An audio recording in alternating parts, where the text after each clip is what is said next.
Shalom, shalom, shalom, Yasha. This your boy, Brother Shamwa Allah, back at you with another edifying video. Today's lesson is going to be called Control the Food, Control the People. Control the food, control the people. First and foremost, I want to give all praises, honor, and glory. I want to say, call Halal Yahawah, Bahasham, Yahawashi, Bahasham, Qadash. That's all praises to the Heavenly Father, whose name is Yahawah, and his only begotten Son's name, who you ignorantly call Jesus, whose name is Yahawashi. All right, and the Holy Spirit, which is the Rawchaa, double honors to the apostles and elders at GMS who have ruled well through the Spirit, and have fed and edified the sheep in these last days, and has pushed this gospel and this truth to the four corners of the earth in these last days. A mighty shalom. Another mighty shalom to all you Akim out there laboring on the highways and on the hedges and on the unicorn, which is this internet, pushing this 100% doctrine, this 100% truth to the four corners of the earth in these last days. A mighty shalom to you all as well. All right, like I said, control the food, control the people. And this is from NPR. It says grocery prices have jumped up and there's no relief in sight. NPR series Cost of Living, The Price We Pay, is examining what's driving price increases and how people are coping after years of stubborn inflation. How are higher prices changing the way you live? Let's go into it. All right, so it says, how has the price changed since before the demic? It says up 29% since February 2020, according to the Bureau of Labor Statistics. It says, since the demic initially snared supply changes as restaurants were shuttered and consumers suddenly had to prepare 3 meals at home each day, that was compounded in 2022 by Russia's invasion of Ukraine, which raised food prices around the world. The bird thing, it said, added to more recent spike in egg prices, and now Nero's tariffs are pushing up the price of imported foods like bananas and coffee. It says last month saw the biggest jump in grocery prices in almost 3 years for Sheila Fields, who lives in Galveston, Texas. It says the hunt for affordable food has almost become a full-time job. Like yesterday, we went to 3 different stores here in town, and we bought only what was really a good sale. Field says, so we got no meat at all because it's just too high. Fields and her husband are both retired nurses, and they're worried about outliving their savings. It says, we're not going hungry. We just have anxiety over this and anxiety about our kids and our grandkids. We've been through a lot of recessions. We've been through one in the 80s and in 2008. And this is the scaredest we've ever been. It says Field and her husbands are in good company. A survey this summer by the Associated Press found that the cost of groceries has become a major source of stress for just over half of all Babylonians, outpacing rent, healthcare, and student debt. It says Rebecca White, who works at a bank in Cincinnati, says her paycheck has not kept pace with her rising grocery bills. She's scurrying the back of her cupboards for food and eating a lot of spaghetti. It says, I tried to stick to cheaper meals, which isn't always healthy. It says sometimes I'll skip breakfast and then just have lunch and dinner so that I don't have to buy another meal. It says the giant Kroger supermarket chain says the stress is apparent as shoppers make smaller, more frequent trips to the store, use more coupons, and opt for cheaper private label products. It says, while she has not, White says she's not optimistic about finding relief at the checkout line anytime soon. Once prices go up, they rarely, if ever, come back down. It says the double-digit price hikes triggered by the demic and Russia's invasion of Ukraine came as a shock after decades of relatively stable grocery prices, and shoppers are reminded of those higher prices week after week. It says we all have to eat, and the food is very personal. It says David Ortega, a food economic in Michigan State, grocery prices have become a hot button political flashpoint over the past couple of years. Nero has repeatedly that shoppers' frustration with grocery prices helped put him back in the White House. Groceries went through the roof, and I campaigned on that, Nero told a White House audience, despite Trump's promise to lower prices to the overall cost of groceries and it's higher now than he was when he was sworn in. The president's crackdown on illegal immigration could add to upward pressure on prices. Nero's tariffs are also contributing to higher prices for imported staples like bananas and coffee. Tariffs are simply a tax on imported goods, so that raises the cost, and ultimately consumers see that at the grocery store. Coffee prices have jumped more than 20% in the last year. While some of that is due to weather and the coffee growing countries like Brazil and Vietnam, Nero's double-digit import taxes are not helping. Sheila Fields stocked up on coffee when the tariffs were announced in midsummer. She's not sure what she'll do when that supply runs out. It says we have not bought coffee in a month, and the prices are going up, up, up. She says with a rueful laugh, we're down to like 1 cup in the morning, and I just hate to give that up. All right, so you see, the prices are continuing to go high, and I had looked up the quote. I remember hearing it, he that controls the food controls, it was like the world or something. So I kind of looked it up, right? And it said it was Henry Kissinger, but then it said it's not, right? It says, the quote, he that controls the food controls the people, is often attributed to Henry Kissinger, but there is no credible evidence that he ever said it. And it appears to be a misattribution that gained traction online, right? But then even if it's not, right, that's a hell of a statement, because we see how the these elites are doing these tactics, okay? So it says, this is another one. So it says, Henry Kissinger warned us when he said, control the food, control the people. All right. And that's what's going on. All right. And we understand, the tactics of this devil and what he's doing. All right. But it's all biblical too. Okay. This is all biblical.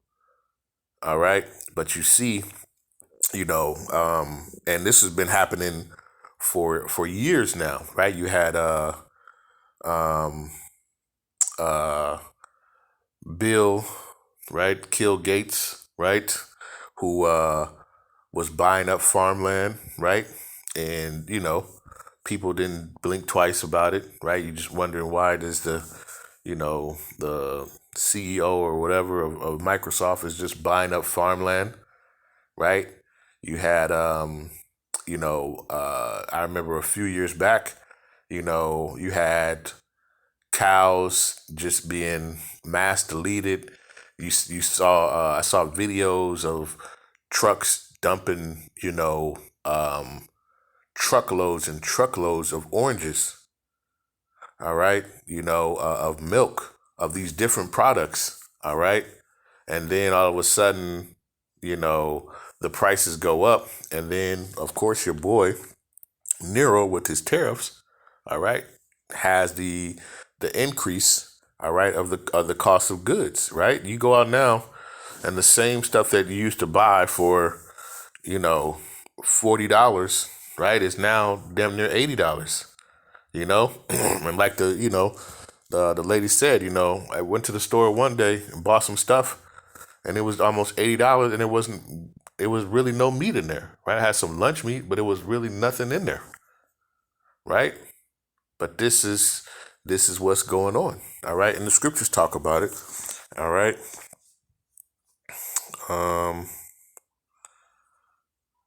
Let's get Salakia. Let's go to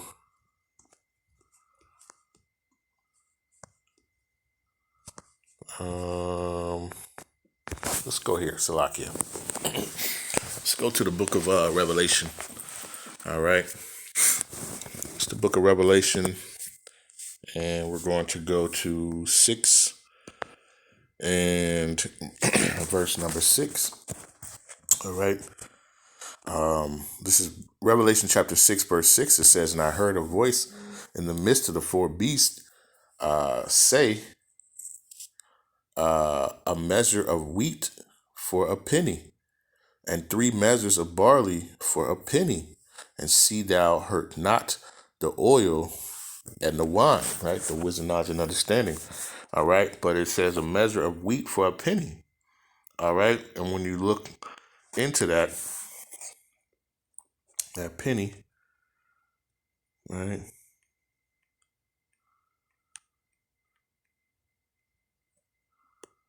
So denarian. Strong's G 1220. Denarian. Denarian. Right. And when you look at it, it says containing 10, a Roman silver coin. I'm going to jump down a little bit. It's a principal silver coin of the Roman Empire from the parable of the laborers in a vineyard.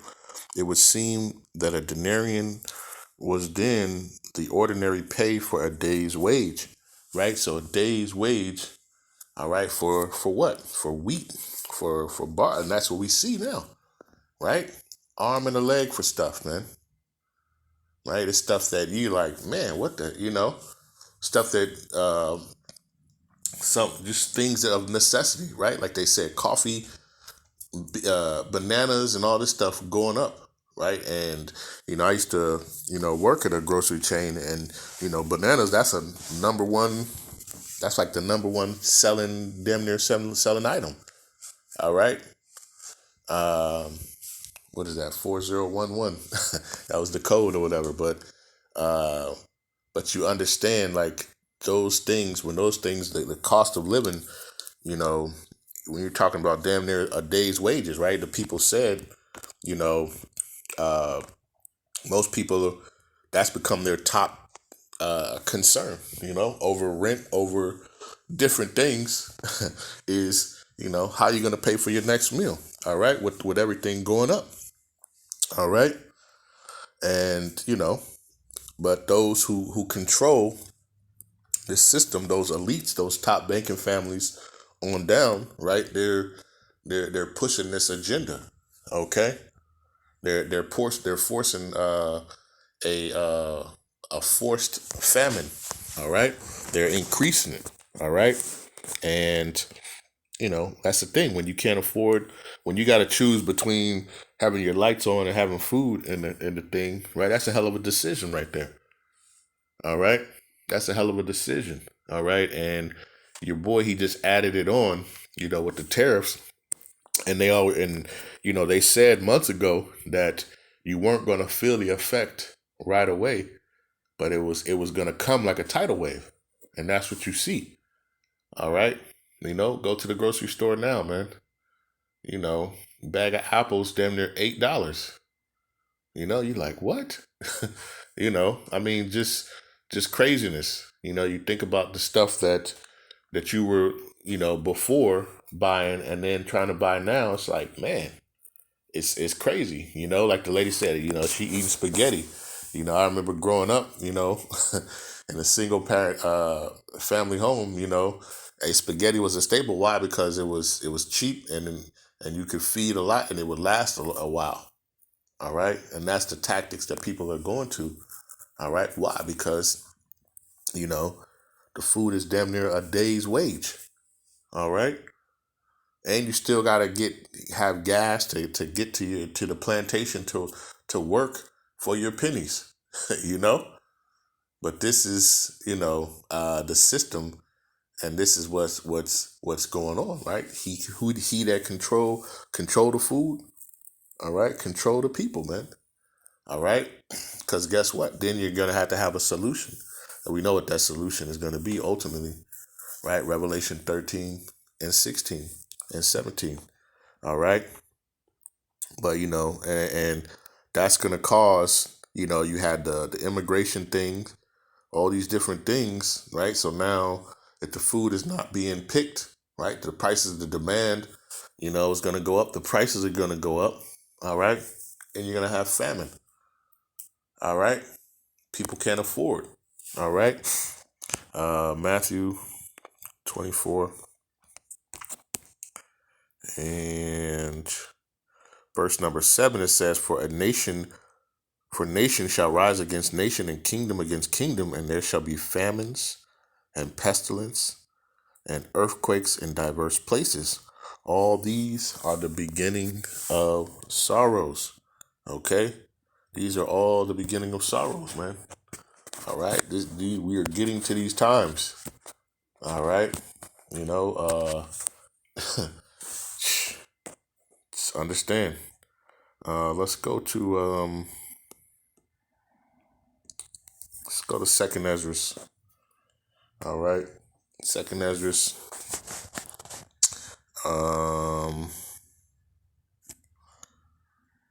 Second Esdras.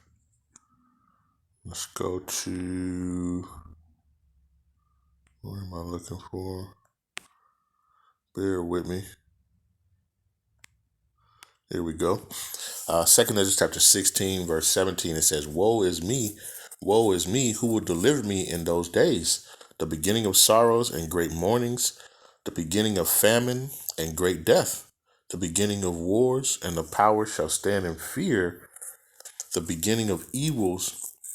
What shall I do when these evils shall come? It says, behold, famine and plague, tribulation, anguish are sent as scourges for amendments, right? Understanding that, this is all, part of prophecy. Okay, famine is coming. All right, famine is going to be coming to this earth, and not only a famine of food, but a famine of this word, right? Which is really, all right, that's going to be more devastating than all. All right, the famine of hearing this word, man, this truth. All right, what does it say? Man doesn't live by bread alone, but by every breath that proceedeth out of the mouth of Yahawah Bahasham Yahawashi. All right, and understanding when that famine hits, that's going to be even more brutal than this. Okay, verse number second Esdras 15, and let's go to verse number 18. It says, for because of their pride, the city shall be troubled, the houses shall be destroyed, and men shall be afraid. A man shall have no pity upon his neighbor, but shall destroy their houses with the sword and spoil their goods because of the lack of bread and for great tribulation. All right, let's get to the point. Hey, these things that people are worried about now, right? People are going to get more desperate, right? When you think about the necessities, all right, people are going to go to animals, all right. They're going to revert to a animalistic mentality, right? When they can't have the basic things like food and water, all right. When bread is too high and you can't go to the store, about where you think you're going to get it from, right? It says, a man shall have no pity upon his neighbor, but shall destroy their houses with the sword and spoil their goods because of the lack of bread and for great tribulation. And they're not going to care, man, right? That you was cool. Man, it was cool a couple of years ago. Who cares, man? I need that bread that you got up in there. All right? Somebody said you got rice and some other stuff up. I need that. I need that for me and my family. That's how it's going to be. All right? Hey, I'm not going to the grocery store. I don't got money for that, right? I got this right here. All right, you can see the mentality that's going to be coming upon this earth, man. All right. As the beginning of sorrows, man. All right. Tribulations, wars, rumors of wars. All right. And what does it say? Second Esdras.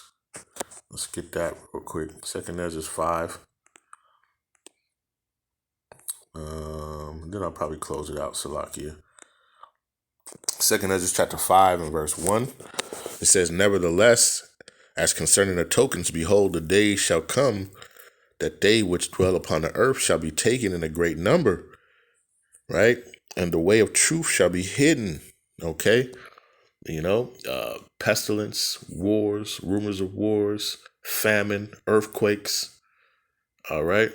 Iniquity and evil shall increase, all right, in these days. So it says, 2 Ezra chapter 5, verse 1, nevertheless, as concerning the tokens, behold, the day shall come that they which dwell upon the earth shall be taken in a great number, and the way of truth shall be hidden, okay? Because it's going to be that famine of the word, all right? That wisdom is going to be taken off. The Lord is going to shut up his men, right? And it's not going to be no more, of being able to hear the word and, to ask those questions, all right? Many people are going to be looking for questions, all right? Because it says, and the land shall be barren of faith, man, right? People are going to lose hope. They're going to lose, faith, in this place, man. All right. And you think so once they lost that, then what is their mentality? It's just a survival mode. And people are going to be out there, robbing, stealing, doing whatever they got to do. All right. To stay alive. All right. To get bread, to do these different things. All right. There's going to be great tribulation upon the earth, man. All right. It says, but iniquity shall be increased above that which thou hast seen and thou hast heard long ago. All right. For that great tribulation. All right.